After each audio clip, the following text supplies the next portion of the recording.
Sua Bíblia, no livro de 2 Timóteo, capítulo 4, nós vamos ler a partir do versículo de número 9, só para dar continuidade nessa exposição.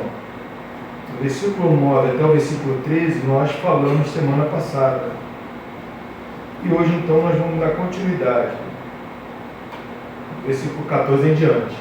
Porque semana que vem, nós vamos fazer exposição no livro de Êxodo, tá bom?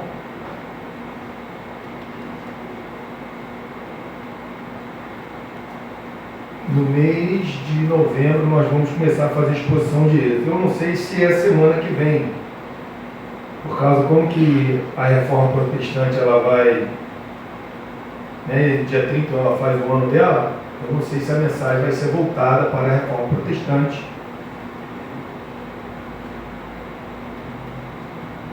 ou Êxodo. Eu tenho que tirar essa dúvida lá do pastor. Foi falado, eu mesmo que esqueci, tá bom? Eu esqueci mesmo. Acharam? 2 Timóteo, capítulo 4, versículo 9. Procura vir ter comigo depressa, porque Demas, tendo amado o presente século, me abandonou e se foi para Tessalônica.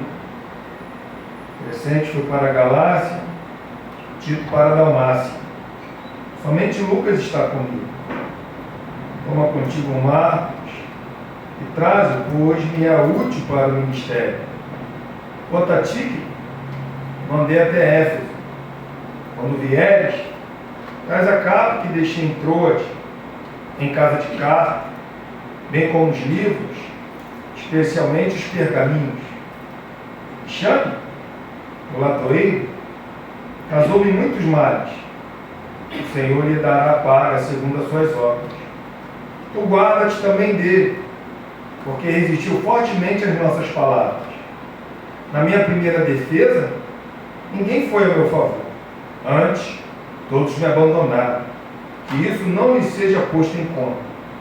Mas o Senhor me assistiu e me revestiu de forças, para que, por meu intermédio, a pregação fosse plenamente cumprida, e todos os gentios a ouvissem, e fui libertado da boca do leão. O Senhor me livrará também de toda obra maligna, e me levará salvo para o teu reino celestial. A Ele, glória, pelos séculos dos séculos. Amém. Saúda Prisca, Iaque e a casa de Onicíforo. Erasto ficou em Corinto. Quanto a Trófimo, deixei-o doente em Mileto. Apressa-te a vir ter antes do inverno. Eu te envio saudações. O mesmo fale Prudente, Lino, Cláudia e os irmãos todos. O Senhor seja com teu espírito. A graça seja convosco. Vamos lá. Pai, obrigado, Senhor, por essa oportunidade de nós, mais uma vez, ouvirmos a Tua palavra. Reconhecendo, Pai, que a Tua palavra ela tem todo o poder e autoridade sobre a nossa vida. Por isso, Deus, que o Teu Espírito Santo possa levá-la a ela no fundo da nossa alma para nós vivermos para a Tua glória, ter uma vida edificada na Tua palavra, Senhor. Que nós possamos entendermos, Senhor, a Tua palavra. Reconhecemos, Pai, que o homem natural ele não pode receber nem entender a Tua palavra, a não ser que o Teu Espírito venha agir nesse coração.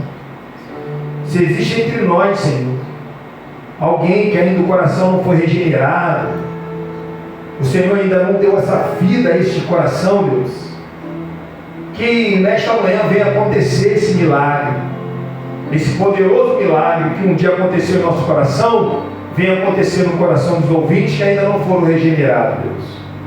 Muito obrigado, Senhor, pois assim nós choramos e já te agradecemos. Amém. Glória a Deus. Pode se sentar, irmãos?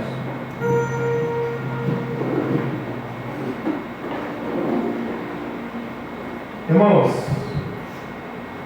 No final do capítulo 3 da segunda carta a Timóteo, nós estudamos, nós vimos que Paulo está dando ênfase sobre a eficiência da palavra de Deus de corrigir os salvos.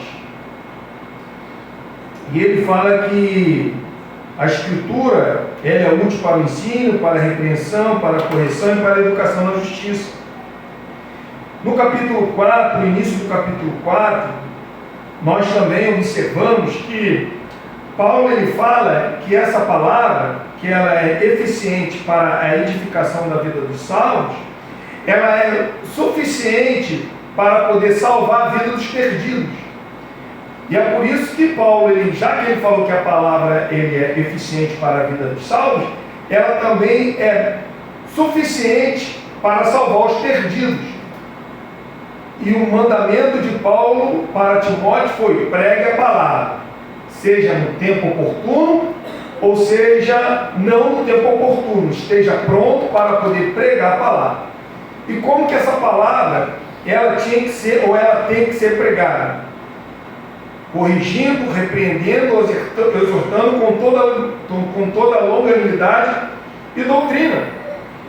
Nós vimos também que no versículo, a partir do versículo 6 até o 8, Paulo ele fez uma profunda análise sobre a sua vida. Ele fala no versículo 6 da sua vida presente, que estava acontecendo com ele. No versículo de número 7, ele fala o que aconteceu com ele, o que ele fez na obra de Deus. Combati um bom combate, completei a carreira, guardei a fé. Aí no versículo de número 9, ele faz uma profunda análise sobre o seu futuro. O que o aguardava no futuro? O reino de Deus, a coroa da justiça. O juiz que é justo, reto, vai nos dar naquele dia. Semana passada vimos que agora Paulo ele vai tratar sobre a presença de Timóteo, porque alguns da igreja de Roma tinham abandonado, muitos crentes da Ásia tinham também abandonado, alguns obreiros fiéis estavam indo para determinadas localidades para poder assim exortar a igreja a continuar firme, porque a perseguição nesse momento era uma perseguição ferrenha, as pessoas estavam morrendo. Torno a repetir, faltou madeira para poder fazer cruzes para crucificar os cristãos. O livro, se eu não me engano, é A Morte dos Mártires, de John Knox. Ele fala que a carnificina era tão grande na vida dos cristãos que a população de Roma estava pedindo clemência a favor dos cristãos. Então era uma coisa absurda que estava acontecendo aqui.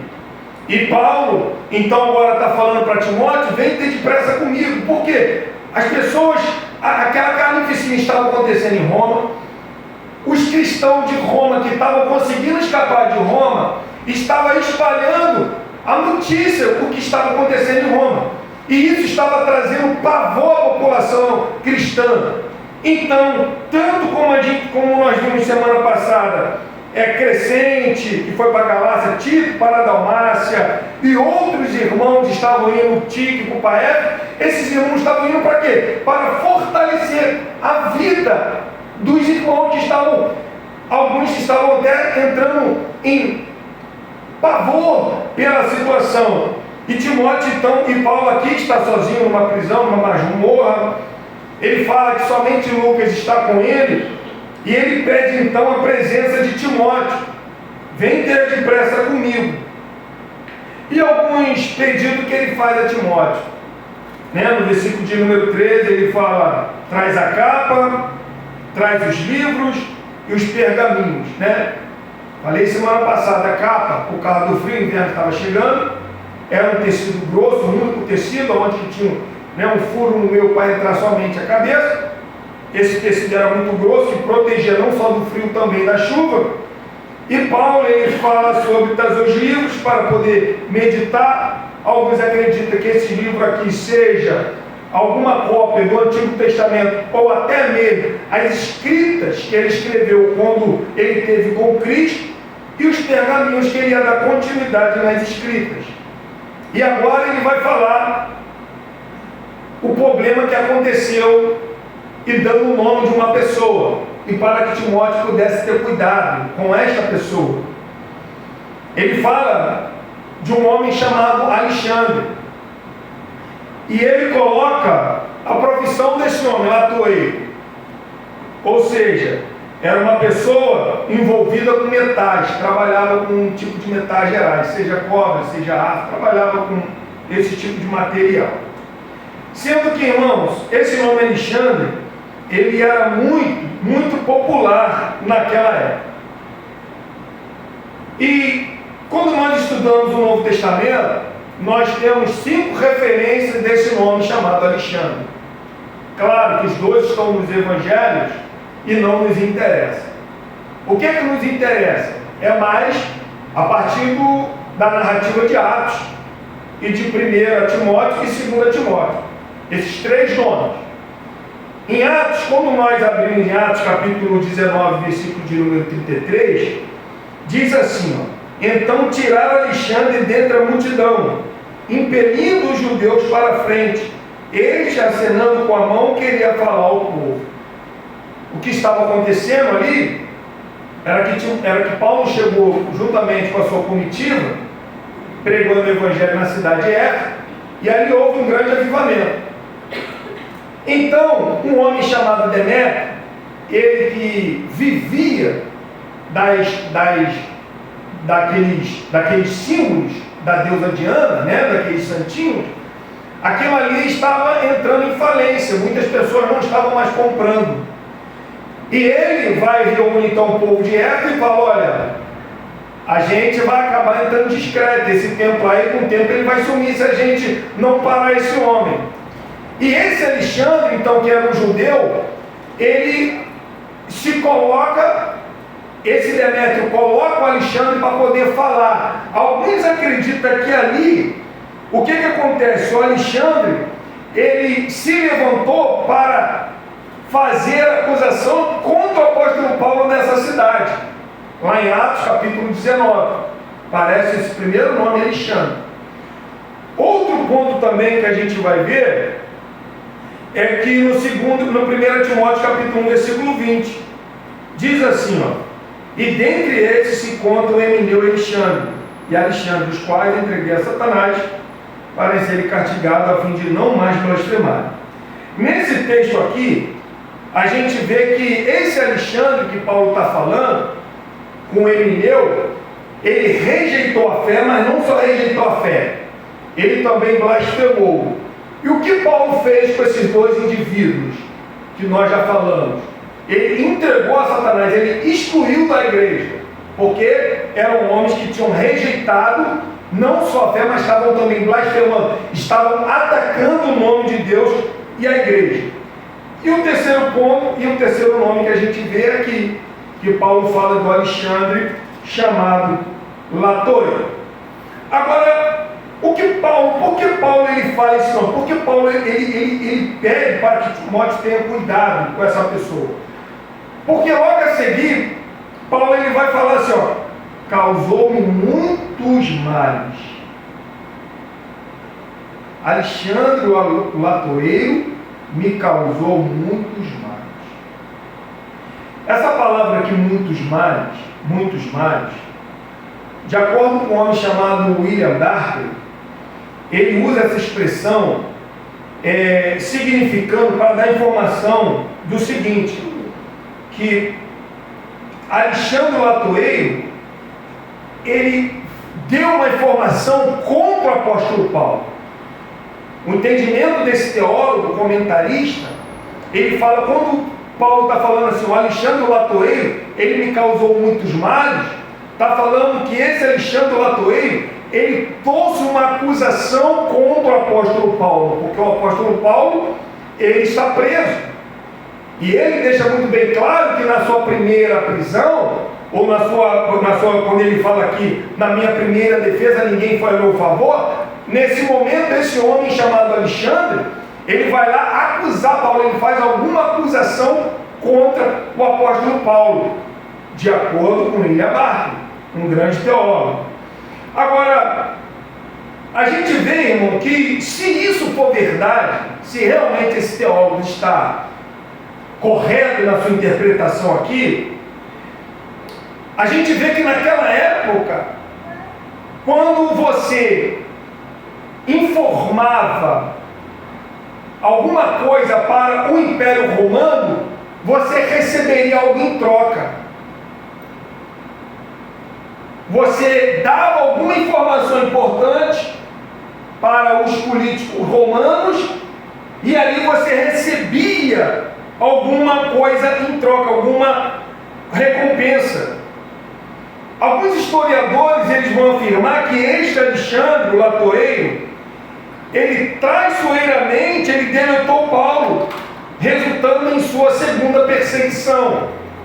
Alguns acreditam que, a gente vai chegar lá, mas eu vou falar já nesse ponto, que esse Alexandre, o latoeiro, ele indicou, ele informou aonde o apóstolo Paulo estava.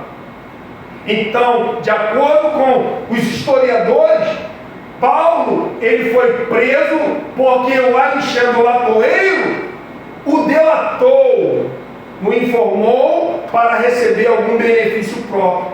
Ele foi lá e falou aonde o apóstolo Paulo estava. E isso foi a causa da segunda prisão, de acordo com alguns historiadores. Agora, deixando isso à parte, ele dá continuidade. Ele fala: o Senhor lhe dará paga segundo as suas obras. Claro, irmão, que aqui Paulo não está expressando um espírito vingativo. Mas o que Paulo está fazendo? Está entregando o julgamento nas mãos de Deus. Aquele que pertence, que tem o direito de julgar as pessoas. Então, entenda bem.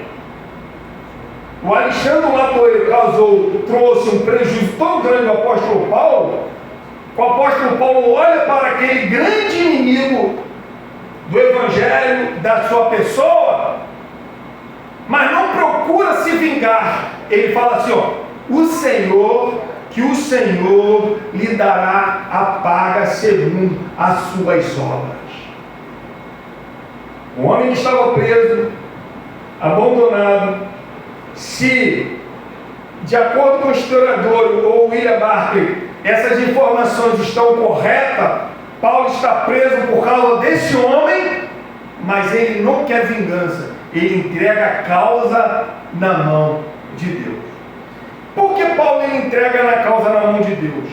Você viu que no versículo 8 que Paulo falou? Paulo ele diz assim no versículo 8 da sua segunda carta, capítulo 4, ele fala assim, já agora a coroa da justiça me está guardada, a qual o Senhor, reto juiz. Paulo sabe muito bem que o Senhor ele é reto juiz. E ele, irmão, ele vai nos dar segundo o que nós merecemos. Segundo o que nós merecemos. E é por isso que Paulo ele fala que o Senhor lhe dará paga. Quer ver? Abre comigo. Olha como que não tem escapatória para ninguém. Nem para ímpios, nem para os falsos profetas, nem para nós cristãos. Não temos escapatória dessa paga que o Senhor vai retribuir a nós. Não temos. Olha o que diz aqui em Romanos capítulo 2, por favor.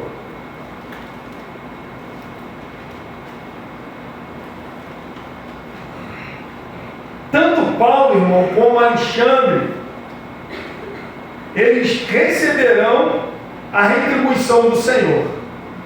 Um vai receber a retribuição do Senhor, o outro também receberá a retribuição do Senhor. Olha o que Romanos vai dizer, capítulo 2, versículos 5 e 6.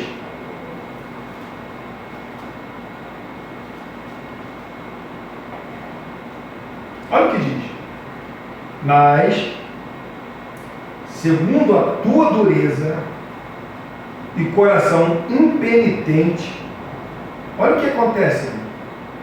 Acumulas contra ti mesmo. O que acumula contra ti mesmo? A ira. Uma pessoa ímpia, que tem um coração duro, impenitente, uma pessoa que não está nem aí para a causa do Evangelho, para Cristo, está nem aí, não quer Cristo de maneira nenhuma.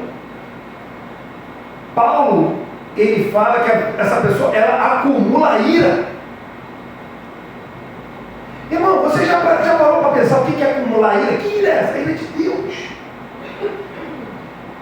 Uma pessoa, ela está tendo uma vida normal, mas no passar, no teu tempo, em hora, em segundo, a ira de Deus está sendo acumulada na sua vida.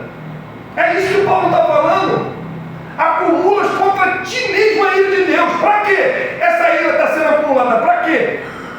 Para o dia da ira e da revelação do justo juiz de Deus. Olha só. Irmão, você vê que as pessoas pegam assim e falam assim, ó, Deus, o que a gente mais vê hoje em dia fala assim, ó, Deus é amor. Eu estava conversando com uma pessoa em uma festa, ele era um fotógrafo, e ele veio, sentou do meu lado, aí era de uma igreja e tal, ele é um homossexual, voltou para suas práticas e tal, e ele foi falando o que ele fez na igreja, tal, aí falando do amor de Deus e tal. Irmão, mas quando eu comecei a falar que a ira de Deus estava sobre a vida dele, ele não quis mais me ouvir, porque é isso que está. Uma pessoa que ouviu o Evangelho, daqui a pouco fala que botou câmera, botou não sei o que na igreja, tal, mas, pastor, mas daqui a pouco, pastor, eu fui lá e caí, irmão, eu gosto muito do João, ele falou assim para mim, eu gosto muito do Evangelho do João, porque o Evangelho de João fala de amor. Mas eu falei, o Evangelho de João também fala de ira. A ira de Deus. Você sabe o que é um Deus irado, irmão? Será que a gente tem consciência do que é um Deus irado? A ira de Deus está se acumulando na vida de um ímpio, que naquele dia o Deus da ira vai se revelar. Olha só, o Deus que hoje o ímpio fala que é Deus de amor, naquele grande dia ele vai se revelar como o Deus da ira.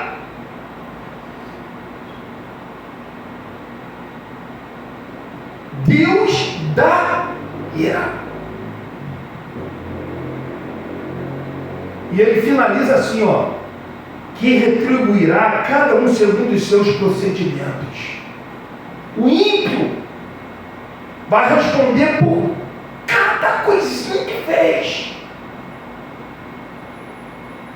Mas ele não vai estar diante de um Deus de amor, ele vai estar diante de um Deus com ira. Ira. Então, na vida de um ímpio, o tempo vai passando, e o que vai acontecer na vida dessa pessoa? Acumula-se a ira de Deus. É como você vai ter um cartão de crédito, você vai passando, vai estar ali a dívida. Chegar naquele grande dia, não teremos mais o nosso Senhor Jesus como nosso advogado, mas ele será um juiz de ira para o ímpio. Acompanhe comigo agora o que diz em 2 Coríntios, capítulo de número 11. Não tem escapatória. Todos os seres humanos, todos, desde Abel até o último que morrer, quando Jesus vir consumar tudo isso, todos vamos receber segundo as nossas obras. Todos, não tem escapatória. Cada um. Olha o que diz aqui em 2 Coríntios, capítulo 11, versículo 13 ao 15. Diz assim: porque os tais são falsos apóstolos, obreiros fraudulentos, transformando-se em apóstolos de Cristo. E não de admirar, porque o próprio Satanás se transforma em anjo de luz. Não é muito, pois, que os seus próprios ministros transformem em ministros de justiça. O fim deles será conforme as suas obras. Falsos apóstolos, falsos pastores, falsos médicos. Vão dar o quê? Vão dar conta a Deus segundo as suas obras. Cada líder desse que a gente vê que é falso, Cada apóstolo desse que a gente vê que é falso. Cada pastor desse que ensina mentira para o povo. Todos eles, a Bíblia está falando que eles vão dar conforme as suas obras. Conta a Deus segundo as suas obras. E para nós, será que nós escapamos? Pastor, eu já sou salvo. Bem, graças a Deus, porque você é salvo. Mas olha o que a Bíblia fala a respeito de nós. 2 Coríntios capítulo 5. Olha o que diz a Bíblia a respeito de nós. Tem uns que levando para um lado de sacagem. Ele fala assim, olha, o importa é eu estar no céu.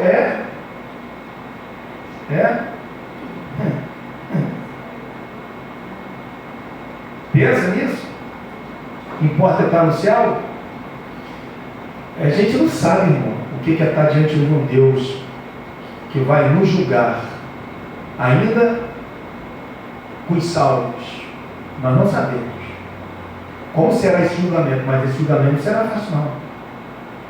Não pense que Deus vai fazer cosquinha em nós. É por isso que a gente tem tanto tempo de exaltação para a gente andar incessante, como ele é santo. É por isso que a gente vê vários. A gente pega o livro de Hebreu, nem se fala. Olha o que fala aqui em 2 Coríntios capítulo 5, versículo 10. Olha o que diz.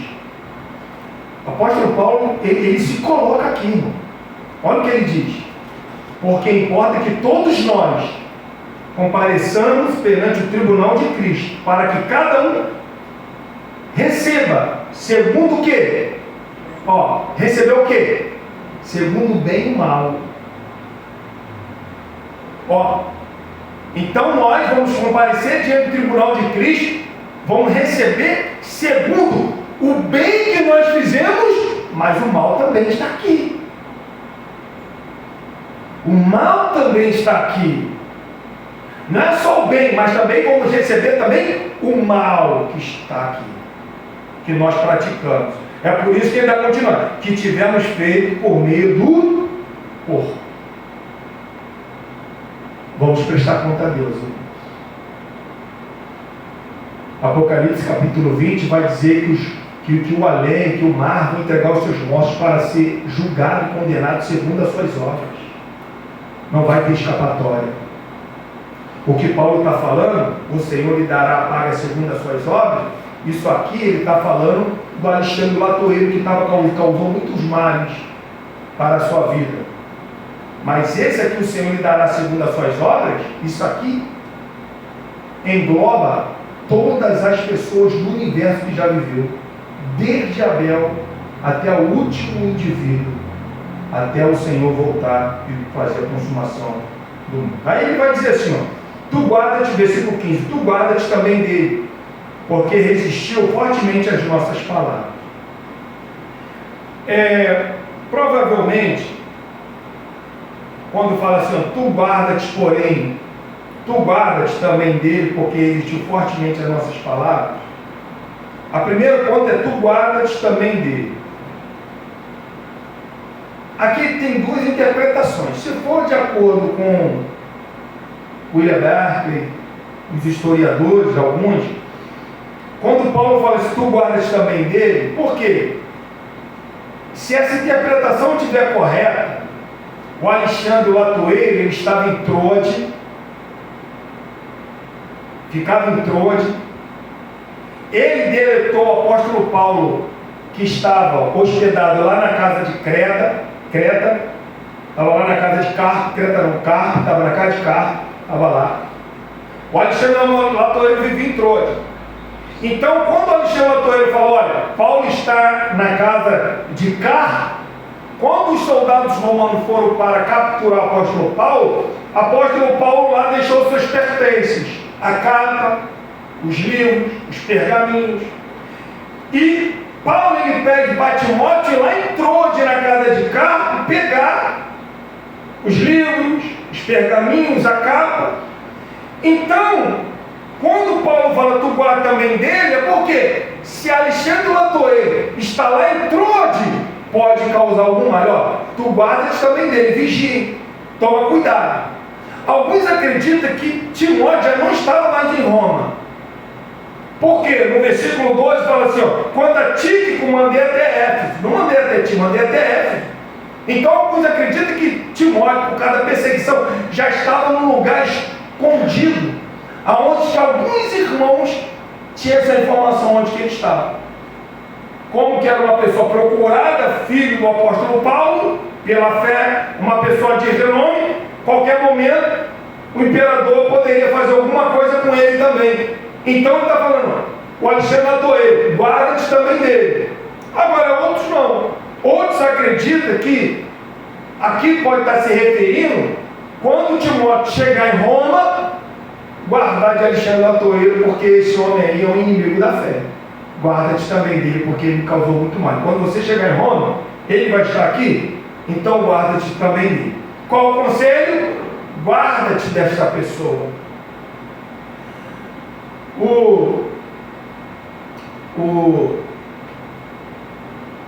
O J.C. Ryle, ele tem uma frase muito interessante.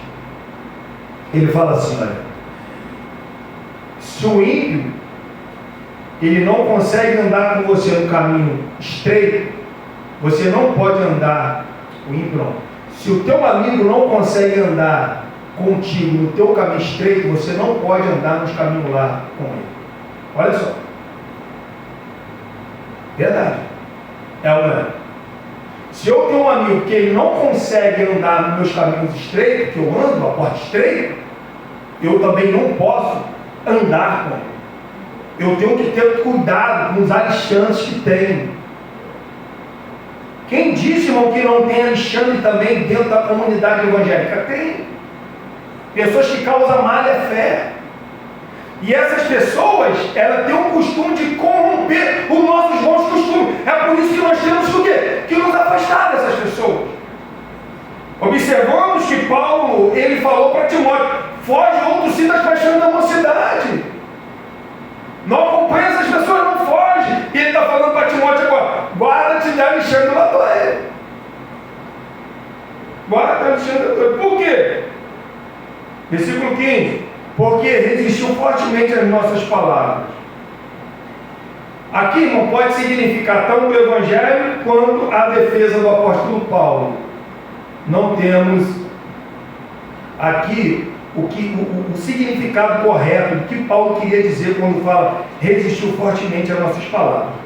Se for o Evangelho, a gente vê que Paulo está falando, resistiu fortemente às nossas palavras. Ou seja, Alexandre ele foi um perseguidor implacável, que vigorosamente se põe contra as palavras do apóstolo Paulo. Se foi o Evangelho, era uma pessoa que estava resistindo ao Evangelho, resistindo à palavra do apóstolo Paulo, estava contra o apóstolo Paulo, de acordo com o Evangelho que o apóstolo Paulo pregava.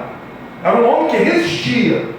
Agora, se for com a defesa, se for na defesa do apóstolo Paulo na sua primeira prisão, a gente vê que ele pode ter atacado com declarações falsas o apóstolo Paulo no seu interrogatório.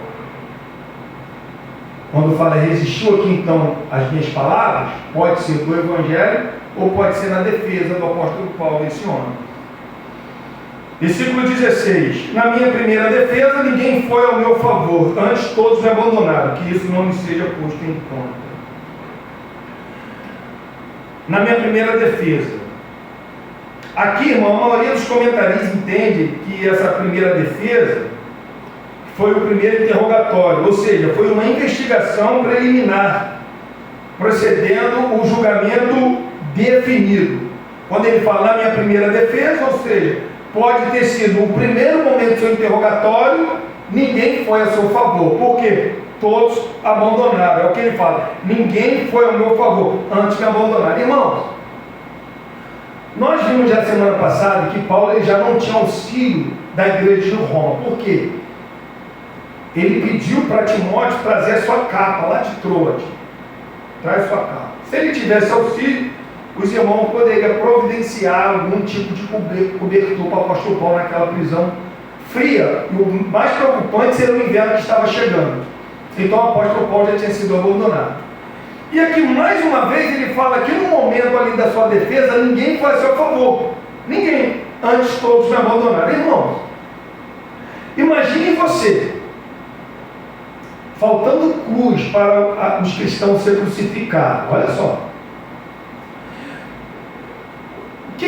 Sabe o que o Nero inventou? O que o Nero inventou? Nero, ele pegava os cristãos, ele pegava carne de animal morto e costurava na pele dos cristãos. Sabe para quê? Para os cachorros selvagens comerem os cristãos, para ter uma noção. Uma carnificina só em Roma. Quando Paulo fala que todos me abandonaram, ninguém teve essa disposição de sofrer por causa não só do Evangelho, mas também por causa do apóstolo Paulo. Quem é que vai comparecer nessa tribuna a favor de um grande inimigo político que era o apóstolo Paulo naquele momento? Todos abandonaram. Não apareceu um na sua defesa, todos abandonaram. Mas, irmãos, o que me chama a atenção é que Paulo, a gente vê no livro de Atos, Paulo ele arriscou a sua vida pelos outros. Paulo ele se deixou gastar a sua vida pela edificação da igreja, como nós vimos aqui. Paulo ele não tinha descanso. Trabalhava noite e dia em prol do Evangelho. Paulo foi apedrejado ao ponto das pessoas olharem para ele como se estivesse morto. Só lê em 2 Coríntios capítulo 12, quando ele fala o que aconteceu com ele. Aí ele fala que o que mais me preocupa não é nem o que aconteceu comigo exteriormente, naufrágio, chicotado, não é isso que mais me preocupa. O que mais me preocupa é a igreja de Deus. Imagina a preocupação desse homem com a igreja de Deus. Agora, nos últimos momentos da sua vida, ele fala assim: todos me abandonaram. O homem que deu a vida pelo aquele povo, pela igreja, mas a igreja não estava disposta a dar a vida pelo aquele homem. Fala assim: todos me abandonaram. Ninguém compareceu na primeira defesa do apóstolo Paulo. O mais perturbador para o apóstolo Paulo não foi de masmorra fria. Não é o inverno congelante que estava se aproximando, não.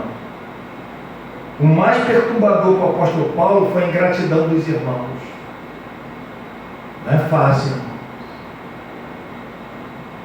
não. O homem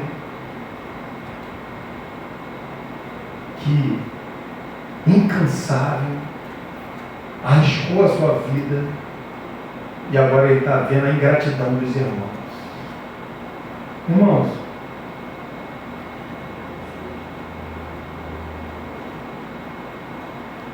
às vezes,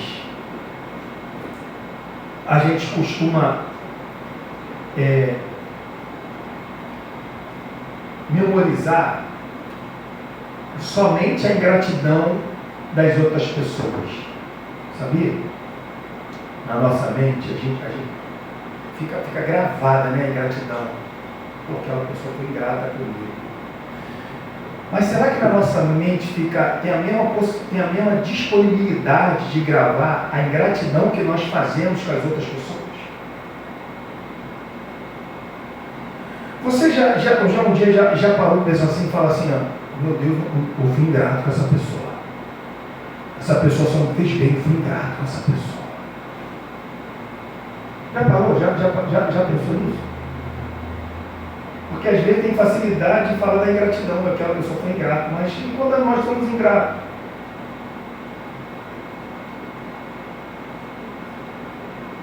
Paulo está falando da ingratidão dessas pessoas que me abandonaram. Mas o que eu falei semana passada é que nós não precisamos de ter amigo, nós precisamos ser amigo. Eu preciso ser amigo de alguém. Eu não preciso que aquela irmã, Larissa, venha ser minha amiga. Não. Eu tenho que ser amiga dela. Um amigo tem que partir de mim, eu tenho que ser amigo.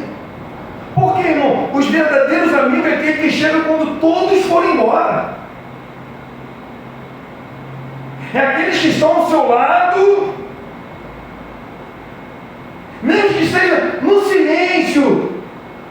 só Ele estar ao nosso lado nos conforta, só a presença. E hoje, como que nós carecemos de amigo? Como que nós carecemos? Não é verdade?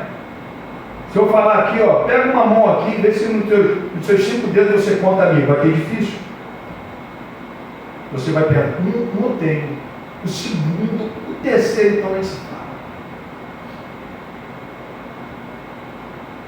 Paulo está falando, eles me abandonaram. No momento que Paulo mais precisou, teve abandono. Irmãos, seja amigo. Não abandone o teu irmão.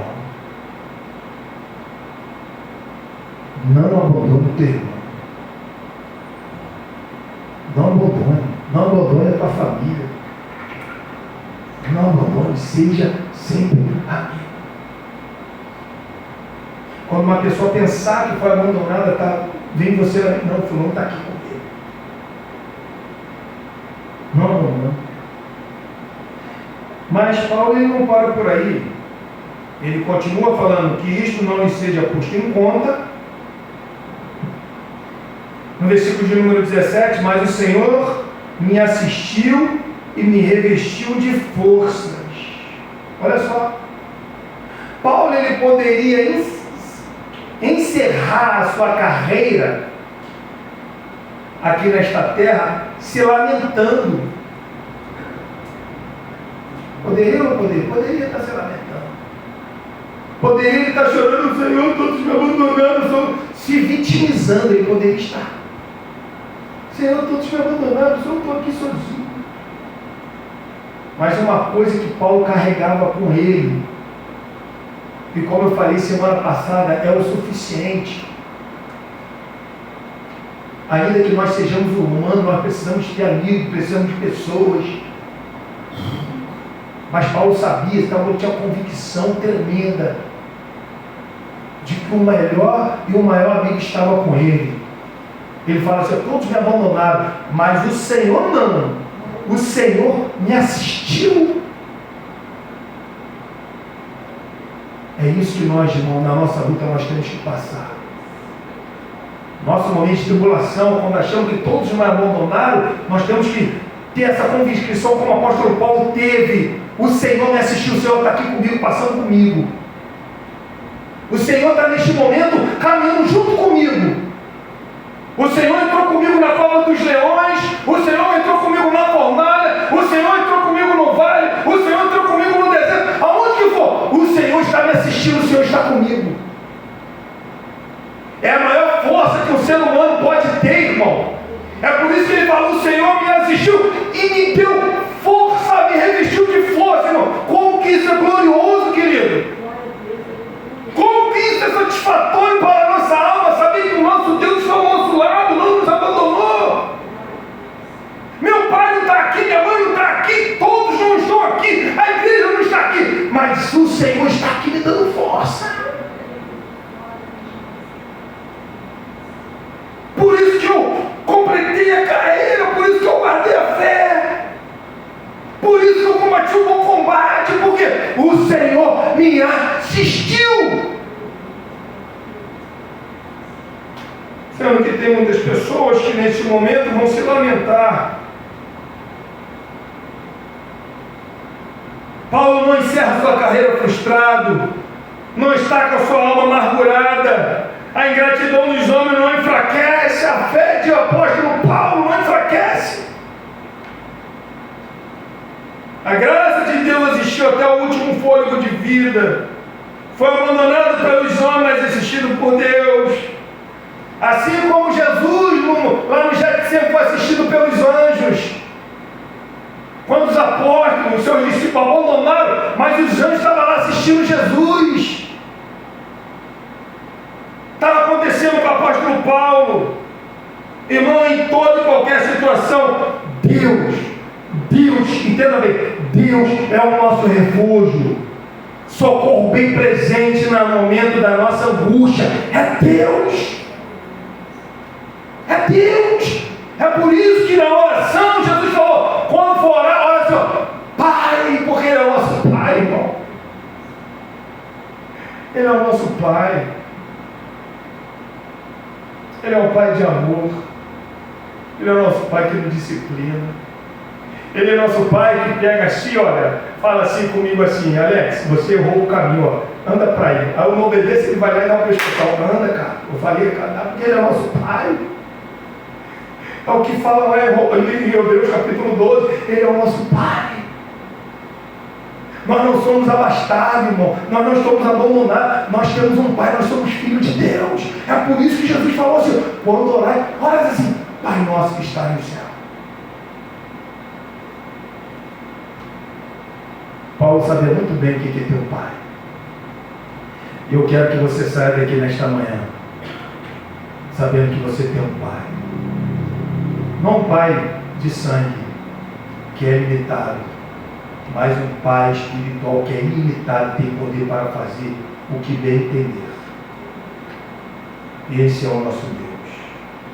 E Paulo continua falando, versículo 7, mas o Senhor me assistiu, me revestiu de força, para que por meu intermédio a pregação fosse plenamente cumprida,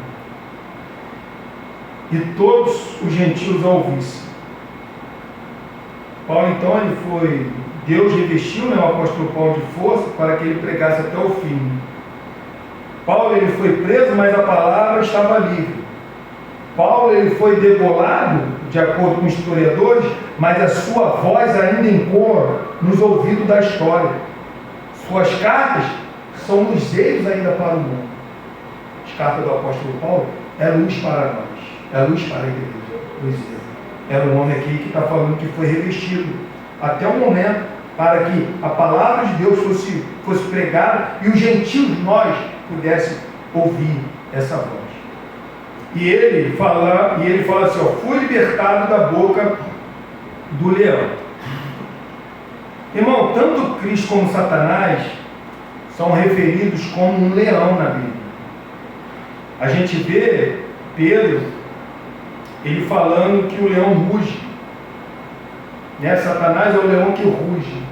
Mas nós vamos ver também Apocalipse, capítulo 5, João falando que Jesus é o leão da tribo de Judá.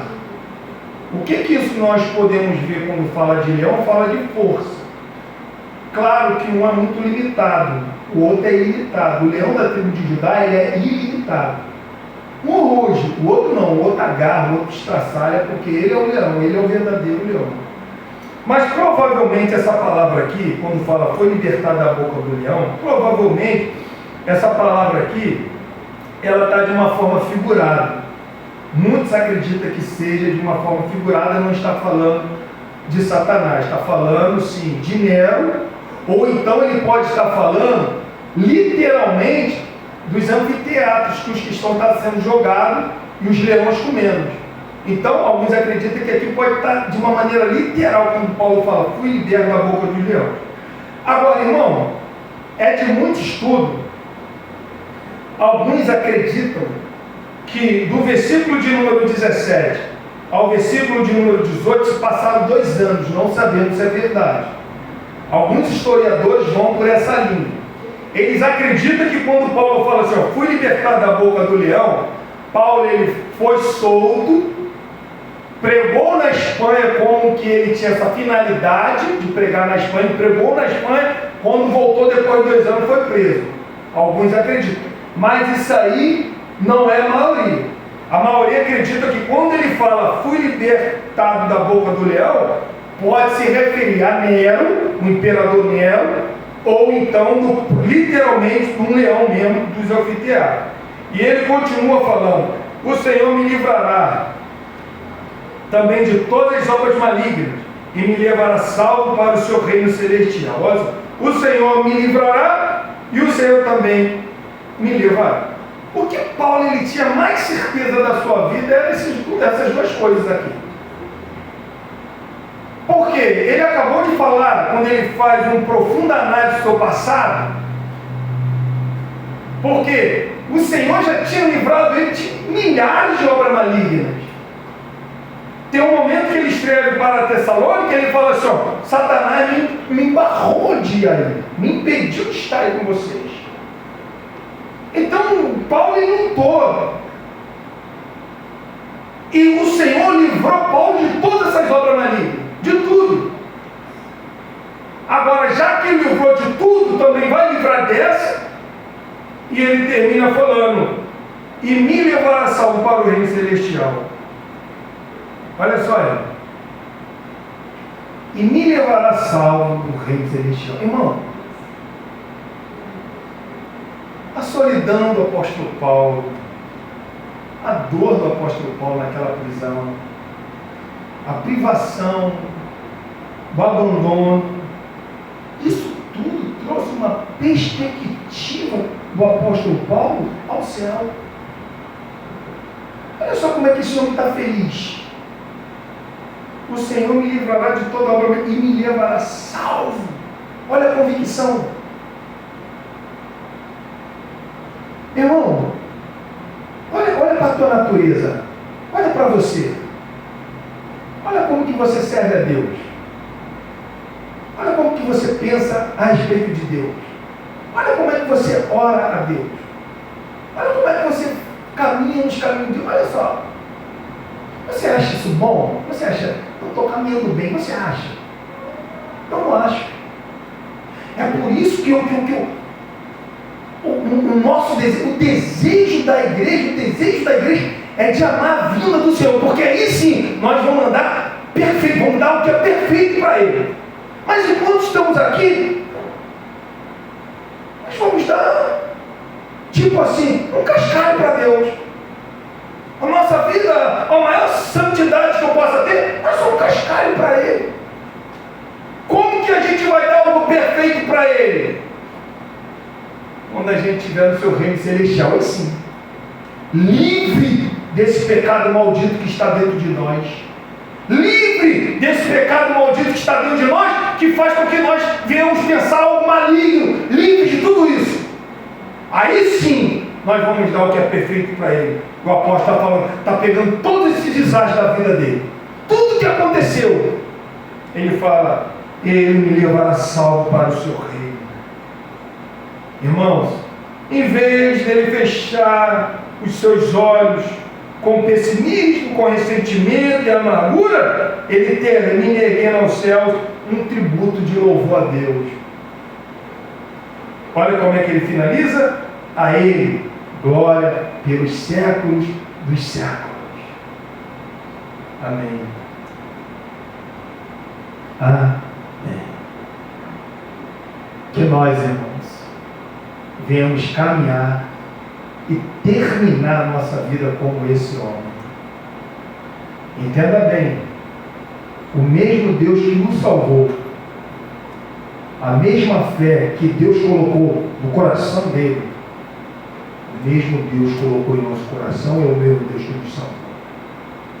Por que esse homem fez o que fez? Alex, mas ele tinha um propósito. Sim, ele tinha um propósito específico. Sim, tinha. Mas ele nos ensina a determinação. Como Cristo invade a nossa mente, a determinação que nós temos, do começo ao fim, desde o início da sua labuta, desde o momento quando ele foi salvo, ele termina a sua vida louvando a Deus. É por isso que ele escreveu: quer comais, quer bebais, ou façais qualquer outra coisa, seja para quê? Para a glória de Deus.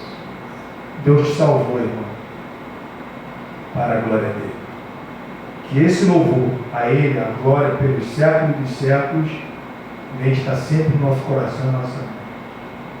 Que essa mensagem, que essa experiência que Ele passou, falando que foi assistido e revestido por Deus, que isso venha estar na nossa caminhada.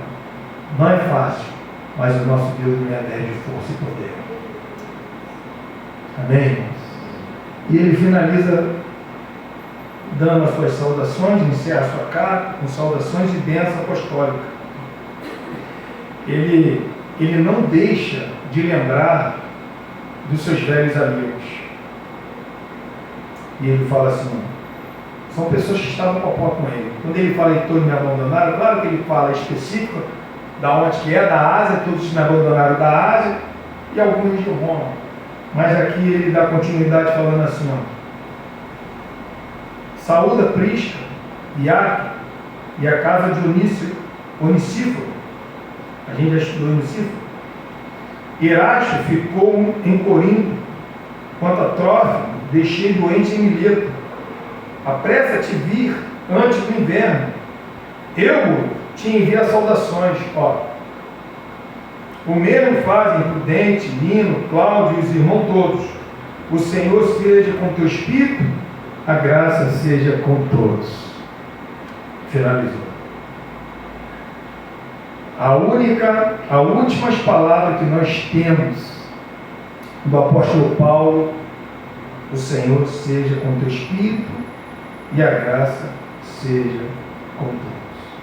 Não temos mais nenhuma notícia se ele, depois dessa carta, ele escreveu algo a mais.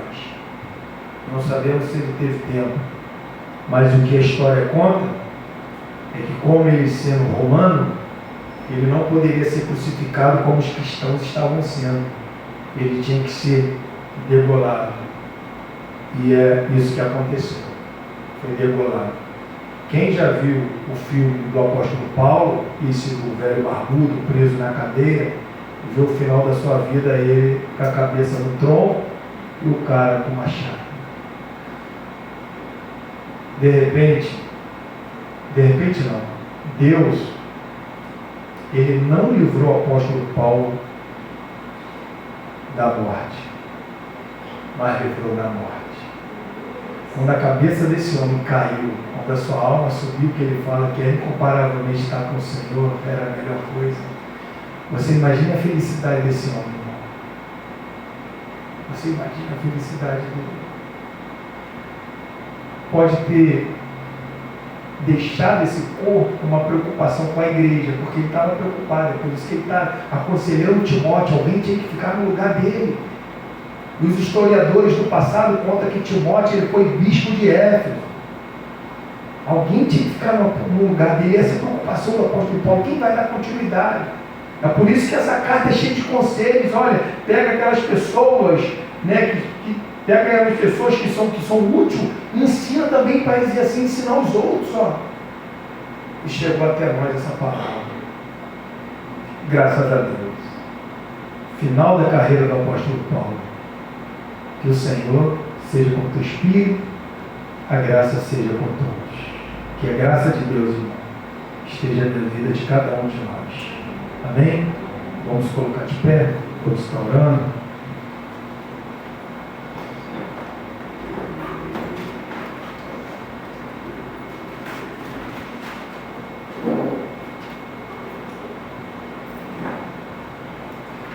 Senhor,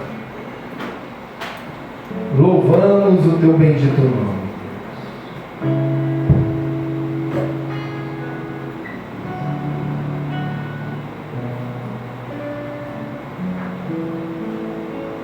O Senhor salvou o apóstolo Paulo. Era um perseguidor, Deus, da igreja. Era uma pessoa que era incansável na perseguição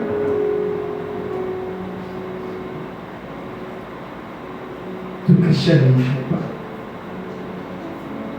Mas o Senhor encontrou naquele caminho de Damasco. Senhor Jesus, o homem ficou cego durante 3 dias. Senhor, quem és tu? Salve, salve. Eu sou Jesus a quem tu persegues.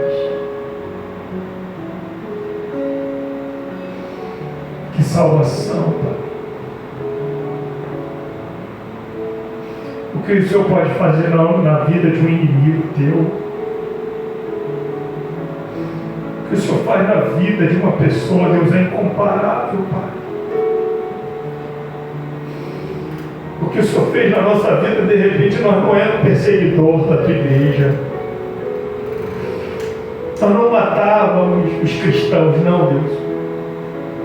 Mas nós éramos presos aos prazeres desse mundo, aos vícios, às drogas. ao sexo. E olha o que o Senhor fez conosco, Pai. O Senhor nos tirou lá do império das trevas. Não tínhamos força, não queríamos esse caminho, mas o Senhor, Deus, foi lá com a tua graça e colocou, Deus, esse desejo no nosso coração. Tirou aqueles prazeres mundanos e colocou os prazeres espirituais. Obrigado, Senhor. Como que nós aprendemos, Senhor, com essas cartas, tanto a primeira quanto a segunda de Timóteo, Pai. Aprendemos, Senhor, a te dar um verdadeiro culto a ti, Senhor. Aprendemos, Senhor, a não desistir da fé em hipótese alguma, Senhor, reavivar o dom que está em nós. Aprendemos, Senhor, a fugir das paixões da mocidade, mas seguir a justiça, a fé, o amor, a paz. Aprendemos, Senhor, que nos últimos dias sobrevirão dias difíceis, homens sendo egoístas, blasfemadores, inimigos de Deus. Nós aprendemos também que a tua palavra, ela é eficiente na vida dos salvos. Aprendemos que nós temos que pregar o teu evangelho, corrigir, repreender, exortar com toda a longanimidade e doutrina, Deus. Aprendemos tudo isso. Aprendemos também, Deus, que mesmo que todos nos abandonem, mesmo que o pastor nos abandone, mesmo que os irmãos nos abandonem, mesmo que o nosso pai, a nossa família nos abandone, o Senhor nos assiste. Os seus olhos estão inclinados para a nossa vida. Seus ouvidos, Senhor, atentos para as nossas orações, porque o Senhor nos assiste. Que essa convicção esteja sempre dentro da nossa alma. Que a nossa alma possa gritar que o Senhor está nos assistindo, Deus. Que a nossa alma possa gritar que o Senhor é nosso refúgio. Que a nossa alma possa gritar te louvando. A Ele seja glória pelos séculos dos séculos. Amém. Amém. Amém. A tua graça possa estar na vida de todos os meus irmãos. Obrigado, Senhor. Nos conduz, Senhor, para os nossos lares, em paz e em segurança. Nos dê um domingo abençoado debaixo da tua presença. Uma semana que nós possamos regozijar na tua lei, nós possamos meditar na tua palavra, que nosso espírito possa louvar o teu santo nome, em nome do Senhor Jesus. Pois assim nós choramos e já te agradecemos. Amém, Jesus. Vamos estar louvando a Deus, irmãos?